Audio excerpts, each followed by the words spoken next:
All right. Well, good afternoon. Welcome to today's Zoom event hosted by the Assiniboia Chamber of Commerce. My name is Adam Guilfoyle. I'm the chair of the Assiniboia Chamber, and I'm the managing partner of Heartland CPAs, my accounting firm located here in West Winnipeg. First of all, let's acknowledge that we're on Treaty 1 territory and that the land on which we gather is the traditional territory of the Anishinaabe, Cree, Oji-Cree, Dakota, and Dene peoples, and the homeland of the Métis Nation. I trust that many of us within our own households and businesses have readjusted our budgets based on the reality of 2020. For businesses in 2021, the focus is on recovery. Some are building upon the success achieved by pivoting their businesses, by adding new products or services, building a digital presence, adding marketing and advertising initiatives, and in some cases, finding the niche product or service of the business and realizing that scaling back their efforts resulted in greater profit. For others, the effects of the pandemic really hurt their business's bottom line, and recovery seems like a really long road trip. However, the conversations we've had with our members that are in this recovery situation seem to indicate that their attitude is positive. They're preparing playlists and packing snacks for that long road trip and that they're on, and our chamber is there to help them along the way. Last night, I took a screenshot of the online quick poll through the Engage Manitoba website. Christy, if you could throw that up on the screen for a second, that would be great. Thanks a lot. There it is. So you take a look at the results there from last night. And really, the truth is, all of these priorities affect businesses. Why? Well, Zig Ziglar said, who you know is an American author, salesman, and motivational speaker, he said, you don't build business. You don't build a business. You build people, and then people build the business. People, Manitobans, are at the heart of all these priorities. Supporting all the priorities is important because they affect people, and with that, they affect business. To help us understand the provincial government's current financial situation and what the 2021 budget could look like, we have with us the Honourable Scott Fielding, Minister of Finance and our MLA for Kirkfield Park. 2021 will focus on protecting Manitobans while continuing to make record investments in healthcare, education, and social services. We are happy that Minister Fielding made time in his schedule to hear from the business sector and specifically those here in the Assiniboia Chamber District. Following the presentation, we encourage everyone on the call to ask some questions of the Minister, and I too have some questions that were submitted by members that were unable to attend today's call. Scott, over to you. Well, that's great. Well, thank you very much for allowing me to come out and make presentation. I guess this is the second one. I think we did one way back, Chris, this must have been March or April, or actually might have been a little bit later than that. But in any event, it's great to have the group out, and we're deep within our budget consultations. Generally, for the most part, we do the provincial budgets in March. This year will probably be the same. There's a potential that may go a little bit into April. We're waiting for some additional information from Ottawa on some health transfers, payments, and that sorts. But for the most part, we're coming closer to doing the budget. It's been a very interesting year this year, just because of COVID and all the expenditures that are there. And I know there's a deck that will be here, so I don't know if that is you would do a bit there, but maybe we can lead into it here. That's great. I see it on my screen now. So. But yeah, certainly this year has been a very challenging year for everyone. In Budget 2021, the public consultations, really it's about listening to Manitobans for a stronger future. And you know what we have found, you know, generally what we do is we go to kind of all areas of the province, and we would, you know, have kind of, you know, in-person sessions. We'd have some like telephone town halls. We have some virtual, but because of everything else with the pandemic this year, of course, where everything is done virtual. So we've had a number of telephone town halls and virtual sessions, kind of similar to this. That was from January 26th through the February 4th. So all totaled, and maybe I'll just repeat this, you know, full event schedules, you can go to engagemb.ca, and there's a survey if you want to follow online for engagemb.ca. Last year, we hit about 18,000 Manitobans. That was quite a bit that we were able to go out to these different communities and see everyone and hear. And it really is a good process, I think, for anyone. Scott Johnson, actually, MLA, joined me. He was the legislative assistant last year. So we traveled around the province and listened to people. And you really get a good sense how big and broad the province is, right? You go to maybe Gimli and it's all fishers talking about fishery types of issues. You go to Dauphin or, or Winkler or Morden, and it might be agricultural types of issues. You go in the heart of Winnipeg and it's, maybe it's a crime issue or substance abuse, like with, these types of things, or, in certain areas there's, so it's very broad. And so it's a good process to go through because you get to really understand some of those local issues. Sometimes when you're sitting at your office in the legislature trying to figure out a budget or whatever the deal is, right? And there's a lot of things coming at you, proposals. It's good to really understand it and see it front line. So it's been great. So last year we hit 18,000 Manitobans. The only positive thing that has come out of this pandemic is, at least Manitoba wise, is this engagemb.ca. We've heard from about, again, it's over 300,000 Manitobans. This is during the whole process of the pandemic. And that's when there's a lot of health changes that were happening, or people are constantly going there to see what's going on with the pandemic. But specifically when we'd say, okay, we're going to have to do some health restrictions and this is what it looks like. And we would kind of check in with folks. So there's been a lot of process. For this year, we've hit thousands of Manitobans. And again, we did a little differently. We did telephone town hall meetings. We did 2 in Winnipeg. One, we had 17,000 people on a telephone town hall on a call, and one was just over 10,000. And that's the kind of you might have even got annoyed by hearing my voice. It'd be kind of a recorded call that would come from me and saying, if you want to participate, you can. We also did one in the north. There's about 8,600 people that participated on the call there, and one for rural Manitoba. I think there's 5,600 people that participated. And then we had also these virtual sessions, as I mentioned.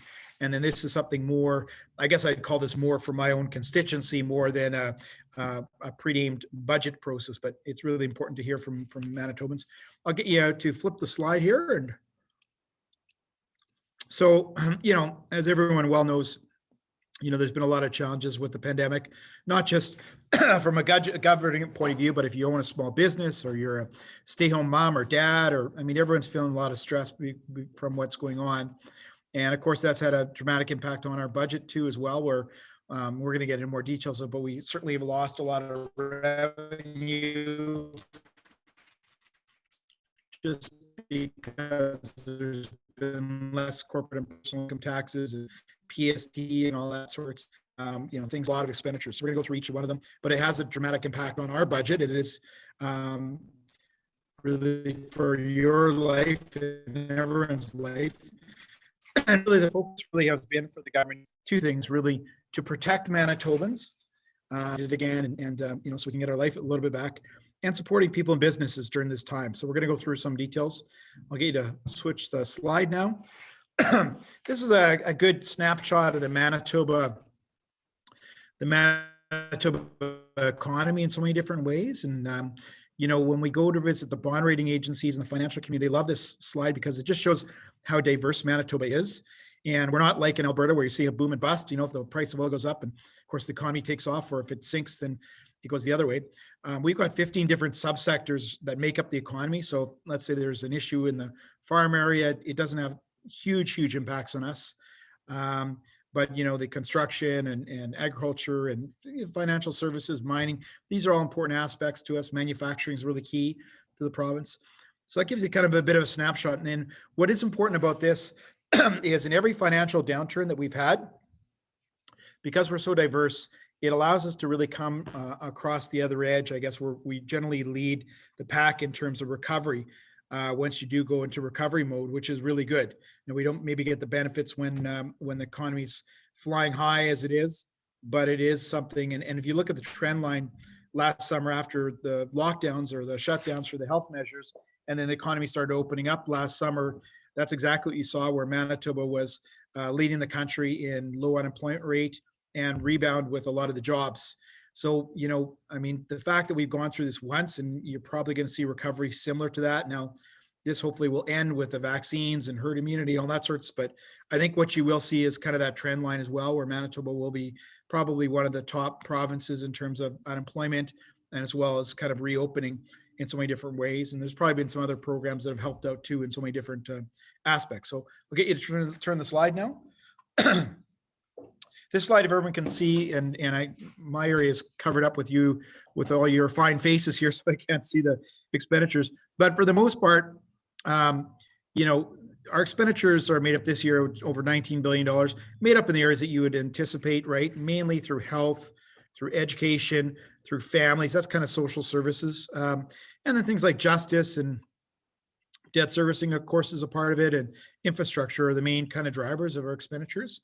And revenues are made up mainly, things like corporate and personal income taxes, things like, PST on you're building a new deck or whatever you're doing. We get money, about $2.2 billion in retail sales tax. And then also other things, own source revenues. And those are things like maybe revenues that come in from the casinos or VLTs, right? Every month that it's shut down, it has an impact by about $40 million on our treasury. And then also we get federal transfer payments, and all provinces get transfer payments for health and for social services, and also equalization payments. Sorry, I was just gonna edit you. There's a view here, so we can. Oh, okay. We're just moving my my screen here. We got a technical issue we're dealing with there. Hang on one sec. Switch to content. Sorry, Christy was just sending.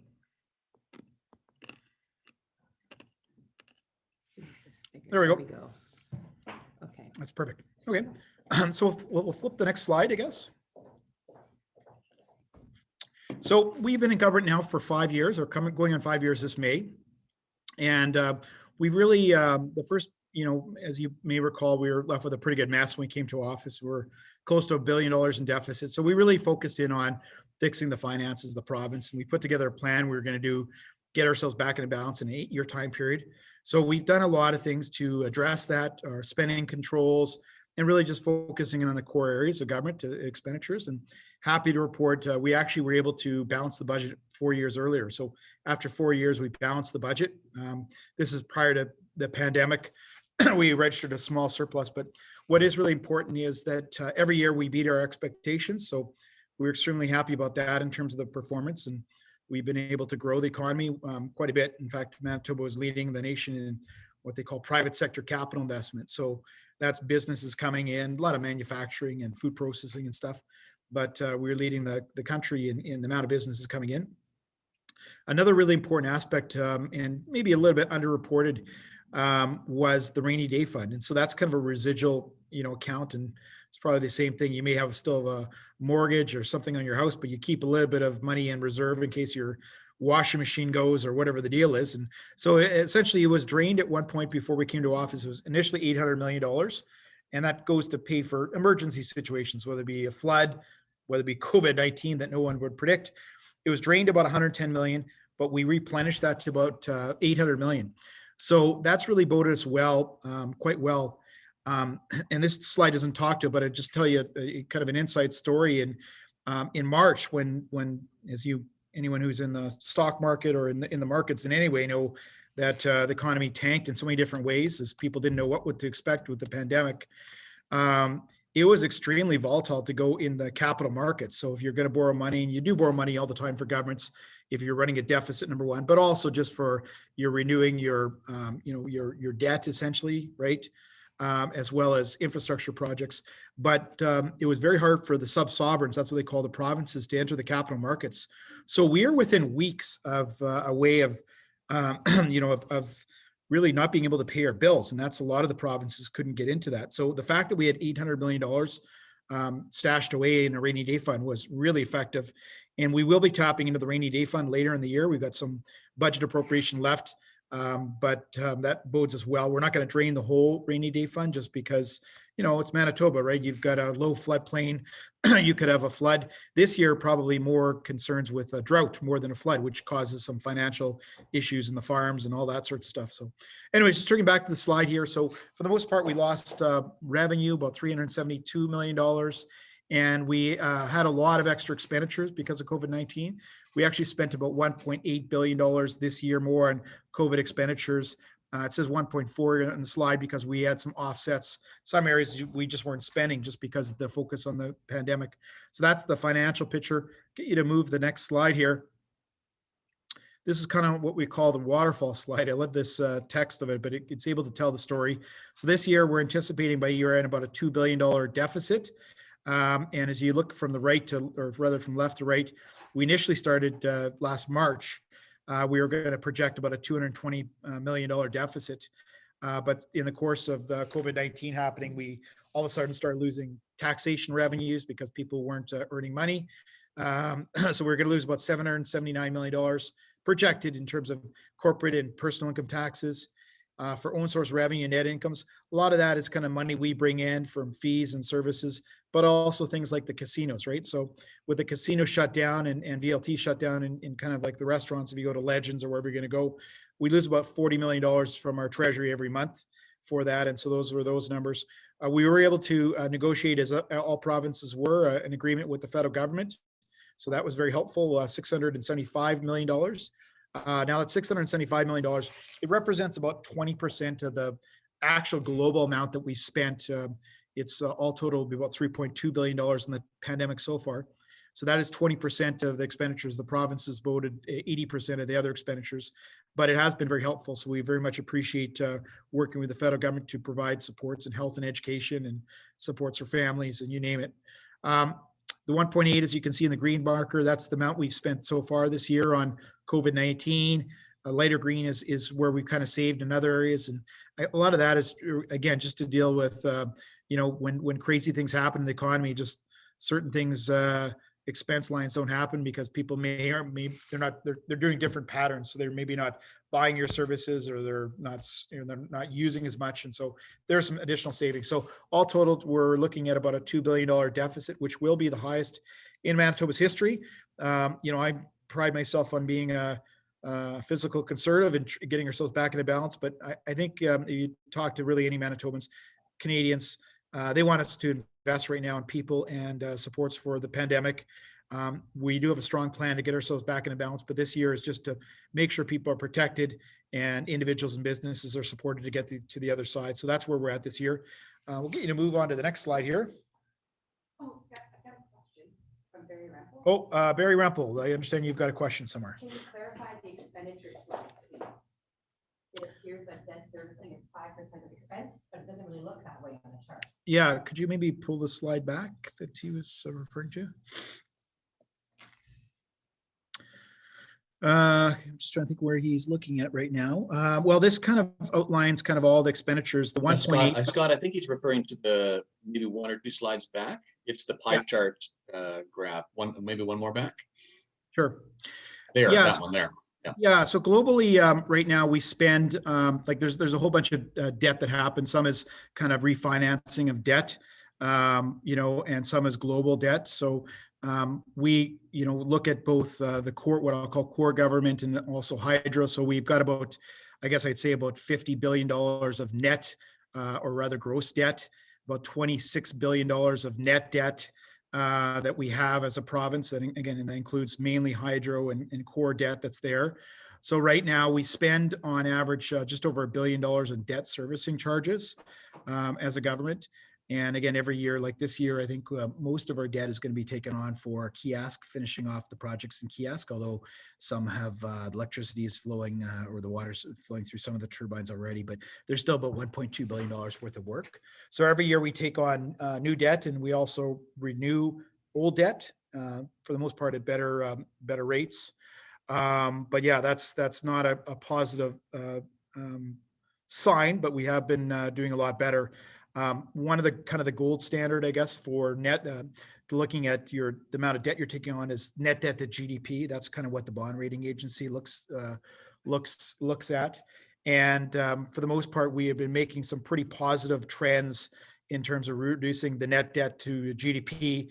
This year, I think it was going to drop to about 34%, and now it's going to go back up to about 38% after all the COVID expenditures.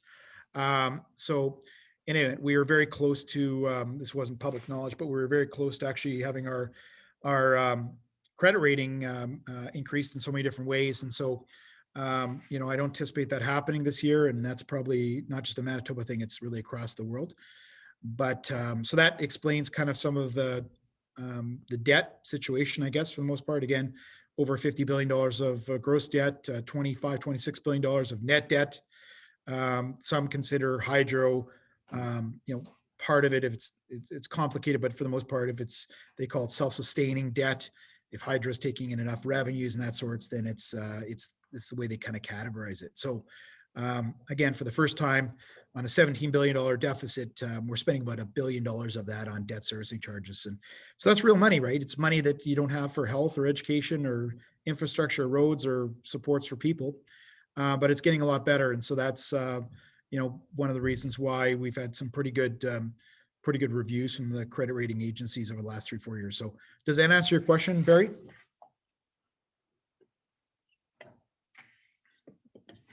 I don't hear Barry, so I'll take that as a yes. So let's keep on moving in the deck here. Just one slide. Yeah, one slide forward. So, what we've really tried to do is, no, one slide back. Yeah, this is one. So what we really try to do is focus in on the core areas for Manitobans, and that's really health, education, and social services. Right now, every year we're spending about $1.3 billion more in health, in education, and social services. So that's each and every year. And we look at to the right, it breaks it down from health to families, and families is like social services. We call it families because that's the department, and education. So over $500 million more in health, $594 million. This is prior to pandemic. We're going to go through some of the numbers, what we spent on the health this year, which is another $640 million. But anyways, $594 million each and every year more in the healthcare system than when we first came to office.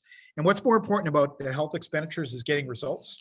So we've actually seen our reductions in our wait times. Like when you go to hospital emergency rooms, we're the only province that actually have dropped our wait times. We were in fact the highest in the country, and that's dropped. And so that's been a big positive trend. That's not me saying it. That's the Center for Health Outcomes. And so, some good data, as well as like the amount of hip, knee, and cataract surgeries. The amount of surgeries have gone up by 28%. So we're seeing some good results, and there's a clinical preventative plan in the rural areas. We can get a bit more into detail. Same things with education spending, over $500 million, $560 million, and families. And so again, that's the deal with everything with poverty, you name it, about $220 million more each and every year. And just pointing to the results, which probably is even more important than expenditures, we've actually seen a substantial drop in the poverty rate here in Manitoba over the last 3-4 years. The global poverty rate, and make sure I'm going to give my numbers exactly right, but for the most part, it's actually gone down, everyone collectively, by about 22.5%. And that's since 2016. And what that boils down to, it's 32,000 fewer Manitobans are living in poverty, which is a good stat. Now, there's still too many people on the line. And what is also more important is child poverty. At one point, Manitoba was the child poverty capital of Canada, which is a dubious distinction. And because of some of the work, and I'm going to probably outline two reasons why that's changed. Manitoba was, again, the highest. We've gone to about middle of the pack. There's been about a 31% decrease in child poverty, or that's about 15,000 fewer kids living in poverty. And two reasons. One is on a national basis, and that wouldn't really have any impact on Manitoba, but there's something called the Canadian Child Benefit, which has been a good program, provide some dollars to families. That's kind of lowered allowed less people to be in poverty. But on a Manitoba specific, why we've moved up in terms of our rankings to about middle of the pack is a program called the Rent Assist program. It's kind of a subsidy that lower income individuals would have for their rents. Could be upwards of $3,600 a year. And there's been over about 3,300 more people that have been accessing this than when we first came to office. And so when you look at everything, the poverty rate has gone down, specifically the child poverty rate, by 30%, probably because of that program, because it gives some more dollars in people's pockets. And it's also good because it's immediate. You can live wherever you want. If you want to live in the courts of St. James, you can, as opposed to waiting for maybe a Manitoba housing. So there's been some good results on it. We're going to keep on moving the slide because I'm getting long-winded in my old age here. In terms of spending on health, education, and social services, we're actually on a per capita basis ranked first in the country right now. And sources are provincial and federal documents, Canadian Institute for Health Information. So it's not me saying this. I always like to preference this because sometimes people don't believe politicians, but that's pretty, it's data, it's third party that tells you that we are making smart investments in these high priority areas. Going to move on to the next slide here. So in terms of fighting COVID-19, the right programs, the right time is really important. We've committed about $3.2 billion for additional COVID expenditures. So that's the third highest amongst provinces on a per capita basis.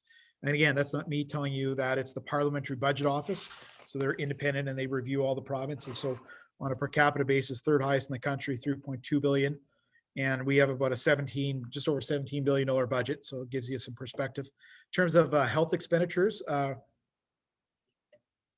just over $630 million have been spent, and that's things like testing and PPE and getting the testing sites up and running, you name it, all this and staffing components, right, to help augment the pandemic. But $1.2 billion in household and business supports, and that's some of the business support programs and individual support programs and tax deferrals, you name it, that all adds up. We've also invested more in infrastructure. So above and beyond that, we know that infrastructure spending is really key, especially when you're kind of coming out of a recession. So we've added in additional $500 million to what we would normally do. That's over a 2-year period. We recently heard from the heavy construction that they probably would like that $500 million being kind of done over 3 years. So there's a bit more predictability. So you don't have 2 years where it's super high and then it goes back to normal levels. So we're gonna review that and see what we can do. Federal, again, this is federal agreements, 650 some odd million dollars from the federal government, partnerships that the Premier has negotiated with the Prime Minister, like all others. And that represents, if you look at that versus the 3.2 that we spent, about 20% of our spent has been from supports from the Fed. So we very much, and I think Manitobans want us to work together to get things done. So I'm going to move on to the next slide here.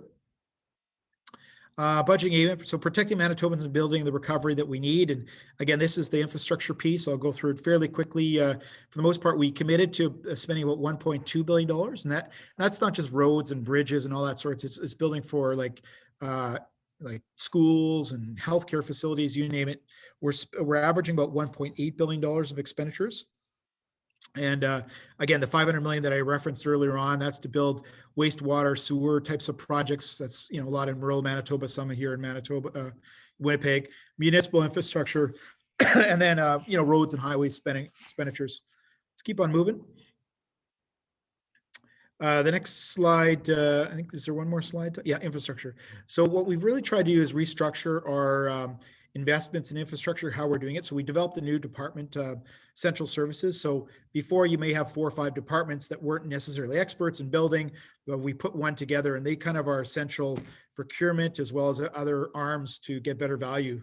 And so we think we're centrally placed a little bit better, and we've kind of taken a priority in making sure the dollars are being spent, because before some of the infrastructure dollars would stay on the ground, and so they would be, again, if they didn't get the dollars spent, they would just they wouldn't reappropriate it. We made a change where we're actually carrying over all the money that we didn't expend on highways and stuff like this. So for instance, this year we bought 90% spent for infrastructure, highways, roads, all that kind of stuff.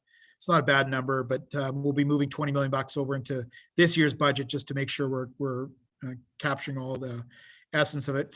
There's a federal provincial program called the ISIP program. And so there's about $1 billion of expenditures, or $1 billion of infrastructure spending on things like green, that's like wastewater stuff, transit, kind of municipal, recreational. And so we've identified about 56 priority projects. We forwarded on to the federal government, who needs to finally approve it. So we've got approval from them for 5 of those 56 projects. So if you do know any Liberal MPs out there, you can tell them that they need to hurry up and approve some of these projects, because we're waiting from Ottawa on 51 of the 56 that we've submitted. But I understand that process is happening. We're committed to flood protection, Lake St. Martin, Lake Manitoba, and that's been a slow process. There's some federal approvals through EPA and all that sorts, or environmental protections that we're working through, working with the city to upgrade the North End treatment plant, and a lot of infrastructure spending, things like schools and health centers, you name it, personal care homes. These are some examples. Let's keep on moving. Yeah, the next kind of breaks down healthcare. As I mentioned, I went through these numbers again, about $594 million. The next phase of healthcare is looking at the rural areas. As opposed to City of Winnipeg, we've restructured some of the hospitals and getting some better wait times. But there's a plan to basically invest a whole bunch of money in rural settings to make sure that people don't have to maybe travel into Winnipeg all the time to get their surgeries. They want that to be in their home communities. And, there'll be hubs like in Brandon and places like Thompson and you name it, where they can go as opposed to Winnipeg. And it'll save, I think it's upwards of 21,000 days of trips back and forth to Winnipeg. And people want this in their communities. Things like home care, these things can be used. So that's really the focus for healthcare. Get you to flip the slide here. As they mentioned, $630 million new expenditures for the pandemic for health related items. The vaccine deployment, you've probably been all following this in the media, and so there's obviously been a lag in terms of getting the vaccine to Manitoba. It looks like they may have resolved that, at least hopefully, over the next few weeks, which is good. We committed to about $2 billion of health expenditures over the next 4 years. And so that is made up of operating as well as capital. And the capital, or you can kind of see some of the projects that we're working on, life safety, things like reducing wait times for hip and knee and cataract, these types of things, mental health and addictions. Was there a question from someone in the group there? It looked like there was a question. One of the programs that you're waiting for is the civic center. Oh, okay. Sorry? One of the programs that you're waiting for is the St. James Civic Center. St. James Civic Center. Yes, that's exactly right. So the 55 plus center, it's to renovate the Civic Center that's in Ottawa right now. So we're hopeful that they'll make the announcement. It was a priority project we identified, and of course, 3.9 million we've already committed from the province. In terms of further, and maybe I'll get you to turn the slide here, big focal point, and we've certainly heard it from the budget consultations, but I think you talk to anyone, if you're Barry Rempel at the airport and you're having no one come in your terminal, or you're a stay-home mom and dad, I mean, mental health is facing everyone these days. And so we've created a new department really to focus in on health and wellness and recovery, invested about $42 million additionally in that area. And we initially created something called the Virgo report. It's kind of a roadmap of a number of recommendations to give us a plan, I guess, if you will, for mental health. And some of the highlight areas: access to mental health assessments and treatments, addiction supports, expanding walk-in mental health services and specialized trauma counseling. Those are the RAM clinics that you may have heard of. We also have a kind of a Safer Streets, Safer Lives action plan, which focuses on pillars of treatment and enforcement. That's really, getting people the support they need, maybe if they fall into a life of drugs. But it's also the rest of us, right? Because what happens a lot of times when people get addicted, there's more crime that happens in our community. So the rest of us that, aren't involved in addictions or aren't addicted, we want to make sure they're safe. And also supports for housing beds. There's more beds in hospitals. And of course here, Bruce Oak Foundation, we've supported them in terms of their capital, and probably the operating will come as well. So more supports. Let's keep on moving. In terms of protecting jobs, mitigating the impact of COVID-19. Really, this slide kind of looks at last summer, but as I mentioned to you, we lost around 90,000 jobs in the first shutdown with some of the health measures. By September, we picked up a good portion of that back. And again, we were leading the country in low unemployment rate and the rebound, which is a great thing mainly because of our diversified economy. And there was, and there continues to be, a number of these programs in place. One was a wage subsidy program, it was about 46 million. That's provided kind of a subsidy for businesses to hire individuals as well as youth. We had a gap protection program. It was $6,000 to each business that may not have been getting federal support. They could use it for wherever they want. And then a bridge gap program was $10,000 to businesses to use however they want. About $200 million been allocated. The latter two programs, there was about 13,000 businesses that have taken us up on the bridge, and gap, I think there's about 10,000 businesses. Get you to move to the next slide here. Yeah, so this just kind of identifies, again, we really like the wage subsidy types of programs. So they were pretty effective. I think there may have been a question on, would we be doing some sort of a wage subsidy for employment for youth and for others? So the answer probably will be yes, but you'll have to wait for the budget. We also worked with the Chamber of Commerce, Manitoba Chamber of Commerce and Economic Development Winnipeg on a long-term recovery, about $50 million. And so they've actually just recently come back with a bunch of recommendations. Some will focus in on technology for businesses, right? Depends on how big you are, if you're small, medium, or large, and you'd be able to access some grants to up your game, I guess, in terms of IT supports.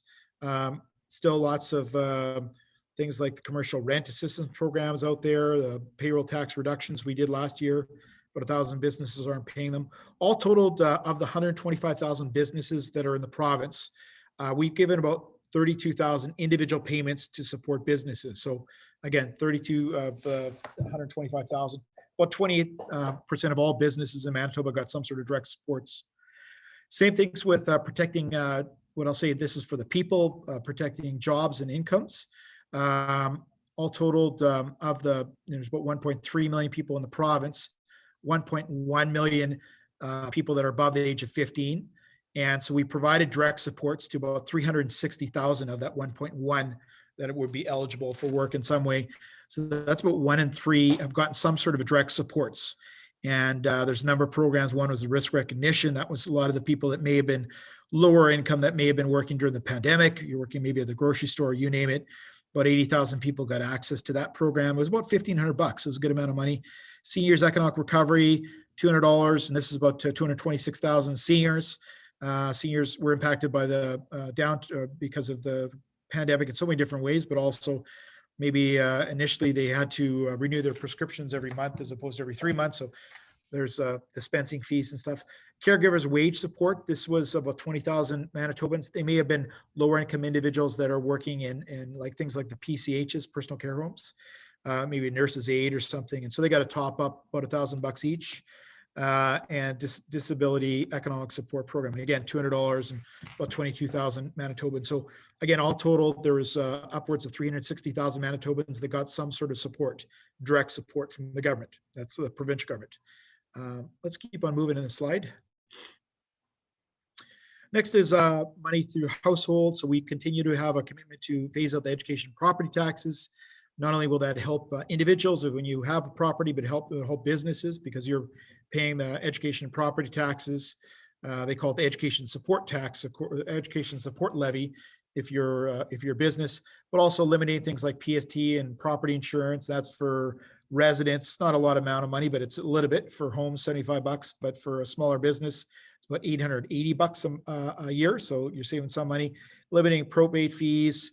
We've done some work on indexing tax brackets and basic personal exemption.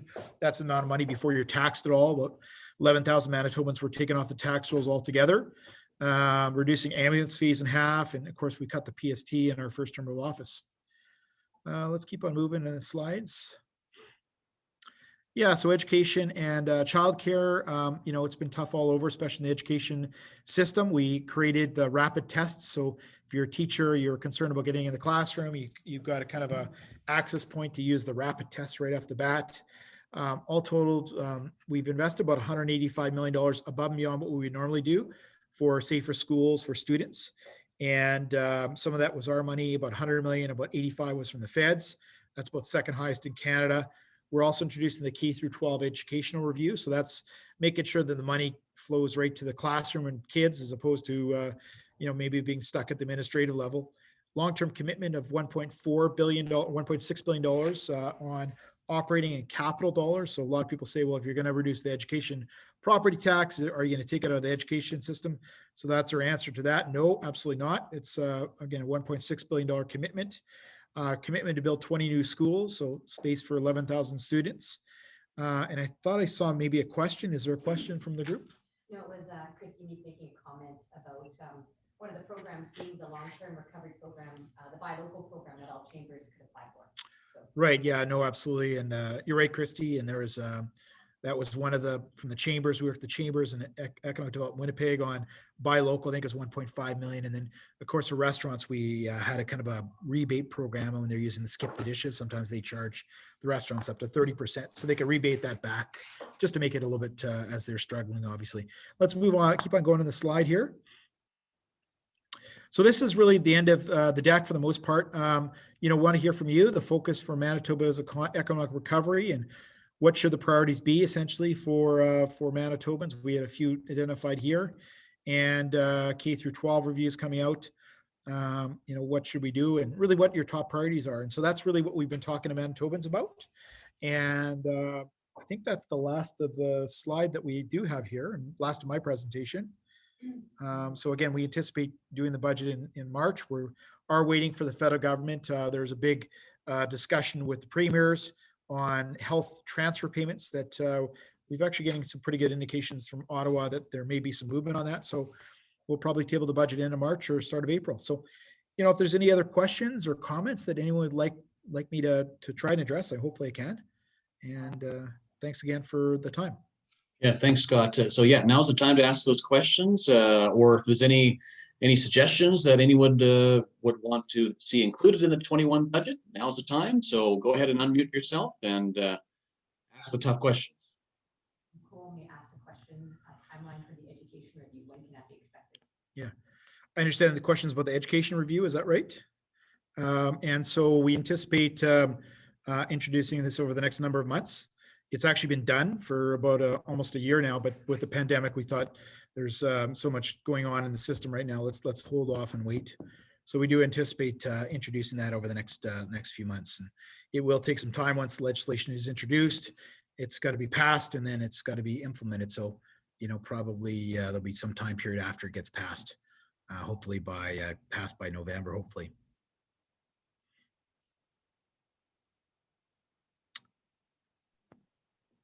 Is there any other questions or comments? So Scott, I'll ask a question that was submitted ahead of time. I believe you touched on this, excuse me, during the presentation. It's a question from Heather Rose, who's the career development and student placement teacher at the St. James School Division. She was asking about the career focus wage subsidy program, if the government is committing that in the budget. This is that $3 per hour wage subsidy to help businesses and youth in regard to summer and part-time jobs. I think you partially answered that question already.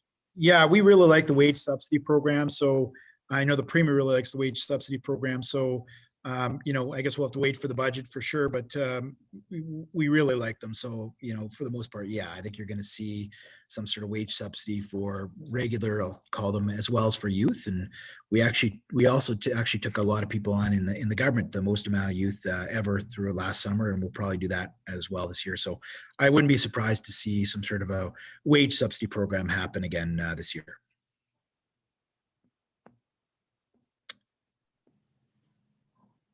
Other questions from the participants? I've got a few other ones, so I'll just pause just to see if there's any from the Zoom call here. Not hearing. Chris, go ahead. Sure. Thanks, Adam. Scott, Chris Stevens, you spoke about and you illustrated the diversification of the province, which is outstanding. Thankfully, it's always been one of our hallmarks of success. My question today would be, if I can isolate the tourism industry. Now, my numbers might be off a bit, but obviously we know it's significant. It might be upwards of $1.5, $1.6 billion. Very unique in terms of local throughout the province, Churchill, everything else indeed. I think it's extremely vulnerable these days, almost like the restaurant industry. Is there any particular attention the government is looking at or a focused approach to preserve and save and sustain that particular industry for the long term? Yeah, no, thanks for the question. There's been a lot of focus, actually a lot of good work that's been happening with, whether you're going to Churchill or wherever. We kind of developed kind of a funding strategy. It was kind of based on the growth of the industry and what it's generating. And so we committed to kind of some additional dollars. It was kind of based on what they're generating. And so I think what you'll see is us kind of maintain, even though the formula that we're using because of the economy wasn't growing because of it, we're going to kind of keep that commitment to keep on growing it, even though the formula isn't in place. It's one of these things, we got to see where the pandemic's going, and hopefully we can get a little bit back to normal and people can travel. They're, as you probably saw, right, their advertisements and was focused a little bit differently because of the pandemic, but we want to work with them, and until we can get through where you got this herd immunity and vaccinations happening, and we'll continue to work with them. It'll have to be kind of more of a localized, Manitobans traveling in other Manitoba places, but I'm certainly not the expert in this area, but we do take Travel Manitoba, with Colin and his group there, right? We take advice from them quite a bit. Thank you. It is interesting just on that point though too, right? We're a lot of talk of vaccines and there's gonna be some people, anti-vaxxers out there that don't want to take it, but it'll be interesting too. I think a lot of this will be handled a lot through industry too, right? If maybe you want to get on a plane or you want to go to a rock concert or something, they may at some point say, have you been vaccinated or have you had your rapid test? So I think both of those are really key, the rapid tests and vaccination campaigns to getting it. And I think a lot of times the industry is going to take care of itself to get everyone vaccinated. So hopefully we can be up and running and a little bit back to normal. So. Any other questions? Another question, Scott, from I guess this is perhaps more of a comment. This is from our member, Fred Morris. So I'll read out his statement and then I'll let you comment on it. Fred is suggesting that the sales tax should go back to 8% where it was when the PCs came into office. And just quoting from Fred's comment here, although the PCs cannot be blamed for the soaring deficit, the deficit still has to be addressed. So I just wonder if you have any comments. Yeah, no, we're not going to increase the sales tax. That's nothing that we're considering doing. Number one, there would have to be a referendum. What I would have to say is we do have a plan to get ourselves back into balance in an 8-year time period. We think that's pretty reasonable. I guess what we're kind of calling it right now is a bit of a COVID deficit, right? I mean, probably over the next 2 years, your revenues will be down, and as potentially there's shutdowns, has an impact on the economy, but it's not a structural deficit. So I think it's something that can be overcome. But again, we got an 8-year plan to get ourselves back into balance. If you're asking me, do I think that's realistic? I think it's very realistic. And I think we'll probably beat that pretty effectively, but we want to make sure that there's some room for other measures and, kind of an effective process. And you need kind of a plan. And that's been my only, my one only concern for the most part with the federal government is, there's been a lot of good programs, business, individual supports, but at some point, you do need a plan to get yourself back into balance. So spend what you need to this year, but you do need some sort of a goal and a plan to get yourselves back into normal spending patterns. And I haven't seen that as much for the federal government. So. Scott, one question I had was around arts and culture funding, and I work in that area a bit and sit on a board, for example. I'm the treasurer at the Manitoba Choral Association. So I think our organization and organizations like the Choral Association are concerned in the future about, we're going to be seeing our operation funding that we receive to the Manitoba Arts Council reduced in the future because of the pandemic and potential austerity measures. So I wonder if you have any comments in that area. Yeah, I don't see us really, reducing the operating expenditures for it. I mean, the issue sometimes is revenue, right? If you're in the cultural area, right, people they're not going to these events, right? So I think there could be some ways we work more on the revenue component or providing some flexibility or what have you. So Kathy Cox, our minister, has been really pushing for something like that. And they're, I hate to say it, but just with the way the pandemic happens and getting a lot of people together, it's probably going to be one of the last industries, as well as going to hockey games and football games and you name it, right? Going to some of these, concerts or whatever, they're impacted the most. One thing that we are looking at right now is in terms of some of the festivals. So here in St. James, of course, you got the Red River X. You got the folk festival, you've got things like the Folklorama. So we're kind of developing strategies right now. What's that going to look like in summer? And maybe it's Folklorama, having to be all their venues outside or something, right? So we're trying to kind of look at these things in a way that is a stepwise process that's going to keep the rest of us safe. And, a lot of it's going to be dictated by the virus and, as soon as we can get vaccinated. So I'm not sure if that's an answer, answers your question directly, but yeah, we'd like to help out on the revenue side somehow. I don't anticipate there be any changes with the operating dollars that we're flowing to cultural and these types of industries. Good. Yeah, thanks for that. Any other questions from the participants? Otherwise, I'll keep coming up with some questions, I guess. Adam, it's Barry. Barry, go ahead. Yeah. Just wanted to say, Scott, really appreciate you taking the time to do this. I frankly don't envy you. You're going to be like the parent here where in what they're calling K recovery, you got some people that are actually doing reasonably well and some people that are destitute. Yet you have to try and balance and play nice parent. So I don't envy you at all. I do like your comments about wage subsidy as opposed to the federal government, who's basically just funding the unemployed. I'd rather keep people employed than have them go on welfare. So I like the direction you're going. I guess the question I have though is what do you see us looking like coming out of this? you know, we've been, as you know, sort of our industry, we're sitting right now at 7% of previous years, you know, transportation. We, the airport, we're going to survive.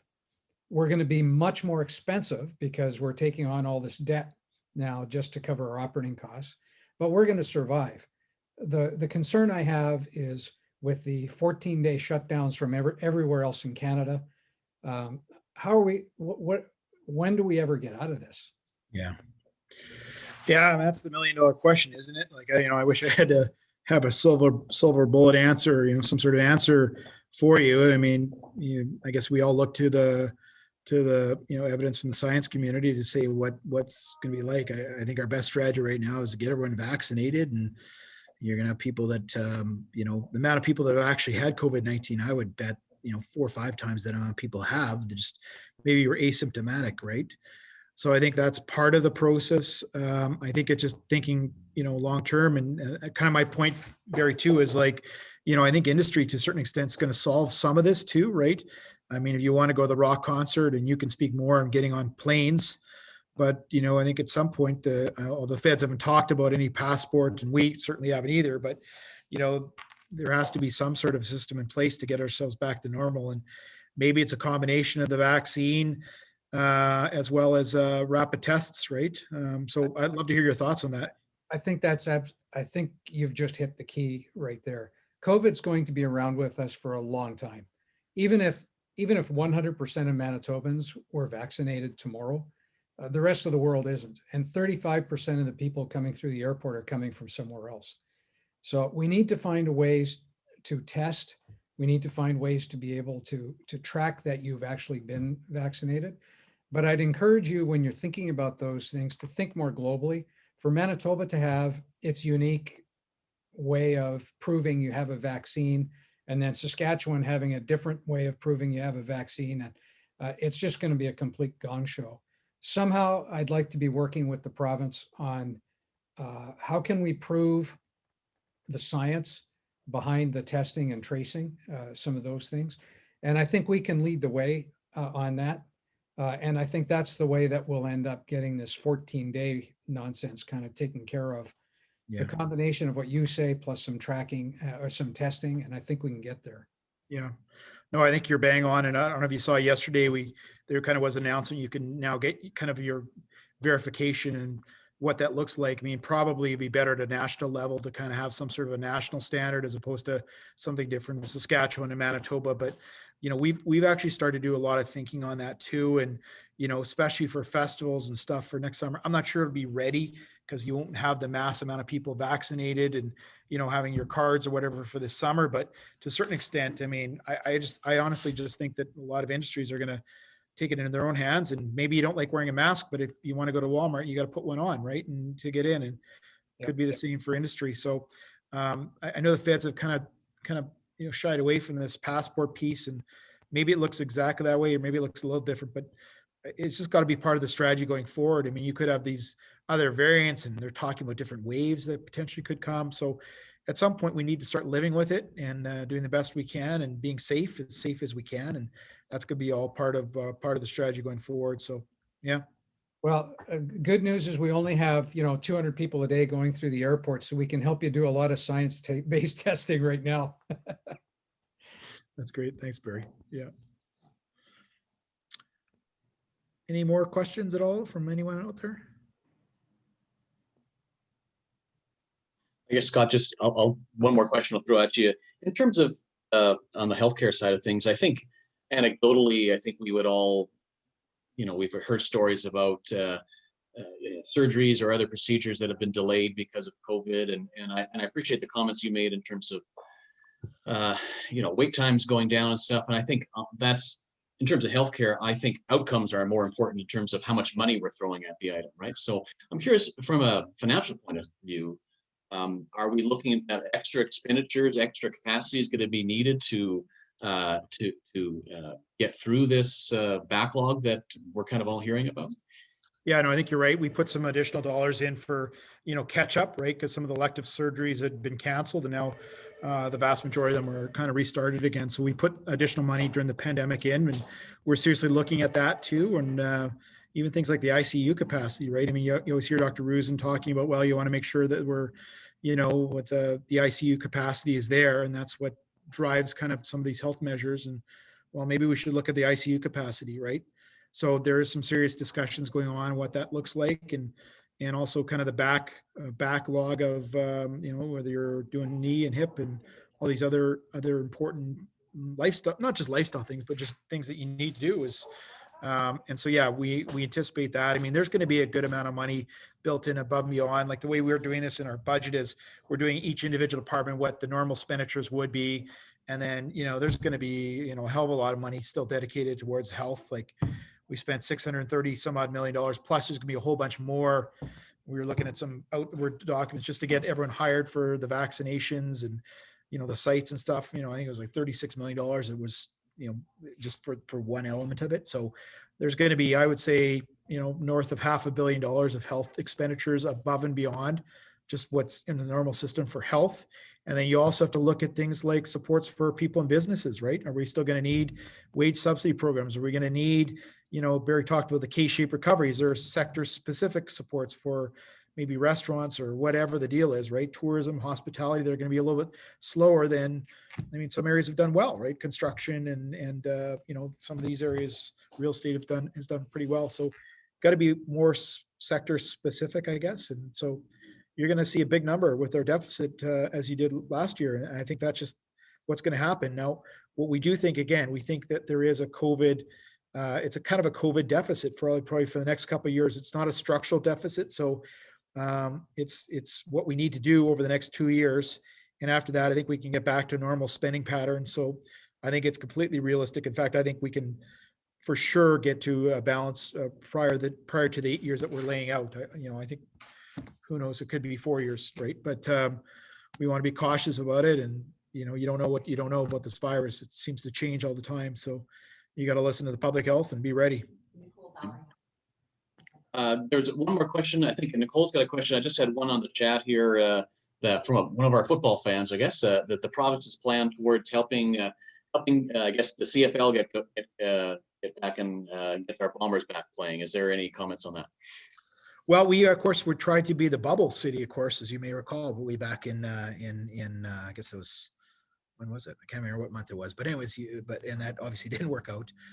So yeah, we want to work with the sports centers. I haven't been aware of any ask that's coming from them, but I know Wade is very interested in getting people into the stadium. And so they're continuing to work with public health and, it is an outdoor stadium, so it's a little bit different than having an indoor, but I don't really have any updates on that right now. And I guess we'll have to see where things are at as over the next few months. But I think they do want to lay out a plan and they want to make sure that people are watching football this year. So yeah, sure. Okay, thanks. And Nicole, let's you have a quick question before we wrap up.